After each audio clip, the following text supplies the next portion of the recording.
My sister and I were both adopted from the same orphanage. When we got to choose our paths, she picked a prominent family in Edenorf City, wealthy, influential, and utterly untouchable. But the heir turned out to be twisted and cruel. He tormented her day in and day out. I chose the unassuming Moss family. They didn't have the fortune or the status of her new family, but they treated me with genuine warmth. In time, their youngest son became a business titan, and he married me, giving me a life filled with more happiness than I'd ever dreamed possible.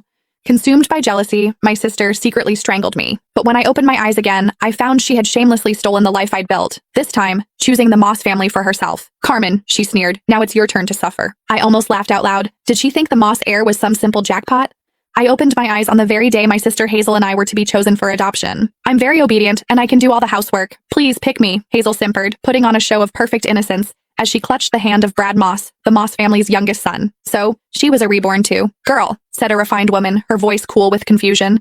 "I thought you said you liked our family." She was Alexander Moreland's mother. The Morelands were the first family of Edenorf's elite, though the heir himself, Alexander, was nowhere to be seen. "I changed my mind," Hazel retorted, shrinking behind Brad as if he were a human shield. "Is that a crime?" Mrs. Moreland's face tightened. "Such a fickle child is unworthy of the Moreland name." Then her gaze softened as she turned to me. "You seem like a good girl. Come with me. We have a son at home you'll like." I simply nodded and took her outstretched hand. A triumphant gleam flashed in Hazel's eyes, as if she'd just won a great victory. But she had no idea. While everyone feared Alexander's eccentricities, I was far more terrified of Brad, a guy as cold and venomous as a snake. In my last life, I had spent years desperately trying to escape his grasp. This time, she had unknowingly done me the biggest favor imaginable. As Mrs. Moreland stepped outside to get the car, Hazel sidled up to me, her eyes full of contempt. "Enjoy your new life, Carmen," she whispered. "This time, you're the one who will suffer."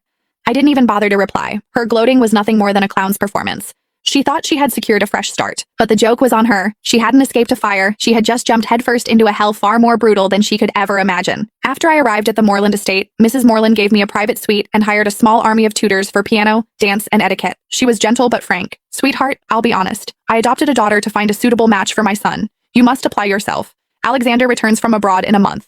If he takes a liking to you, your future will be secure. Remember, the entire Moreland legacy will be his one day." I knew from my last life that Alexander had felt nothing but disdain for Hazel, and her time here had been miserable. I didn't dare hope the cold, aloof heir would favor me either. I needed my own plan for survival. A month later, the Morelands held a grand ball to welcome Alexander home. The elite of Edenorf were all there, including the Moss family, due to their close business ties. Across the glittering ballroom, Hazel spotted me immediately. Dressed in a virginal white gown, she glided over, her smile as sharp as a knife. "Enjoy the party, Carmen," she whispered. "Tonight will be the most humiliating night of your life." I remembered this banquet well from my last life. It was when she had first met Alexander. He had taken one look at her, frowned in disgust, and told her to get lost in front of everyone. She had shamelessly clung to him, declaring herself his future wife. He had kicked her away without a second thought, but I was reborn too. I knew how her story ended, and I had already charted a different course.